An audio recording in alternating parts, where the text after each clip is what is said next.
আসসালামু আলাইকুম এভরিওয়ান। আজ আমি বাম মাছের একটা ভুনা রেসিপি করব। তো আমি এই জন্য কিছু বাম মাছ নিয়ে নিয়েছি, আর এদিকে বাম মাছ রান্না করতে যেসব উপকরণ মশলা লাগবে সেগুলো আমি একসঙ্গে করে সব নিয়ে নিয়েছি পরিমাণ মতো। আর আমি বাম মাছগুলোকে আগেই কেটে ধুয়ে পরিষ্কার করে রেখেছি। এখন একটা প্যান বসিয়ে দিয়েছি চুলায়, আমি তাতে একে একে মশলাগুলো দিয়ে কষিয়ে নিব। তো তেল দিয়ে দিয়েছি, প্রথমে তেলটা একটু গরম হয়ে গেলে কুচানো পেঁয়াজগুলো দিয়ে দিয়েছি। আমি এখন পেঁয়াজ কুচানোগুলো একটু নেড়ে চেড়ে তাতে আমি যেসব মশলাগুলো বা গুঁড়া মশলা বা পেস্ট রেখেছি এগুলা দিয়ে দিব, দিয়ে ভালো করে কষিয়ে নিব।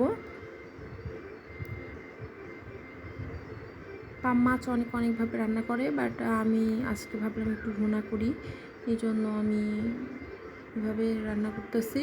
তো আমি এখানে গুঁড়া মশলা বা পেস্ট মশলাগুলো অ্যাড করলাম। এখানে আমি 1 চামচ পেঁয়াজ বাটা, 1 চামচ রসুন বাটা, আর লাল মরিচের গুঁড়া 1 চামচ, হলুদ গুঁড়া 1 চামচ, ধনিয়া গুঁড়া, জিরার গুঁড়া 1 চামচ করে, আর স্বাদ মতো লবণ দিয়ে দিয়েছি।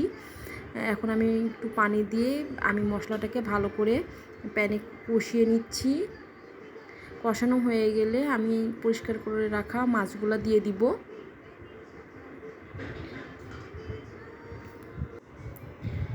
আমি মশলাগুলোকে আরেকটু ভালো করে কিছুক্ষণ সময় নিয়ে ভালো করে কষিয়ে নিব।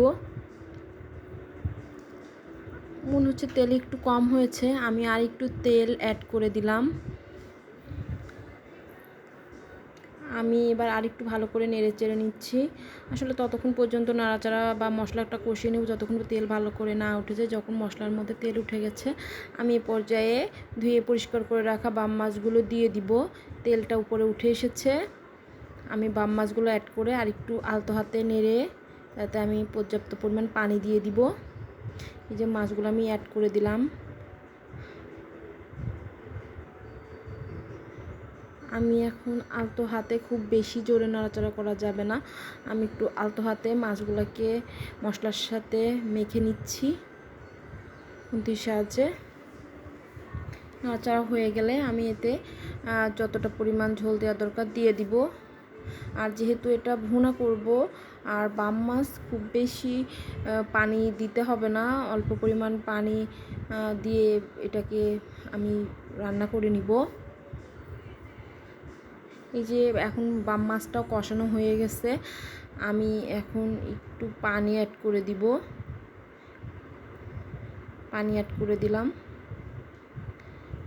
উপরে তেলটা ভেসে উঠেছে, কালারটা অনেক লোভনীয় হয়েছে। এই তো আমি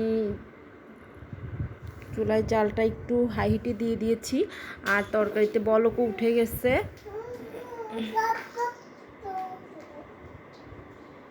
অনেকটা ভুনা ভুনা হয়ে গেছে, আর এই তো রেডি হয়ে গেল আমার বাম মাছ ভুনা রেসিপি। আর আমি এটা ভুনা করলেও একটু ঝোল ঝোল মতো রেখেছি, একদম শুকনো শুকনো ওরকম ভুনা করিনি, একটু ঝোল ঝোল ভুনা করেছি।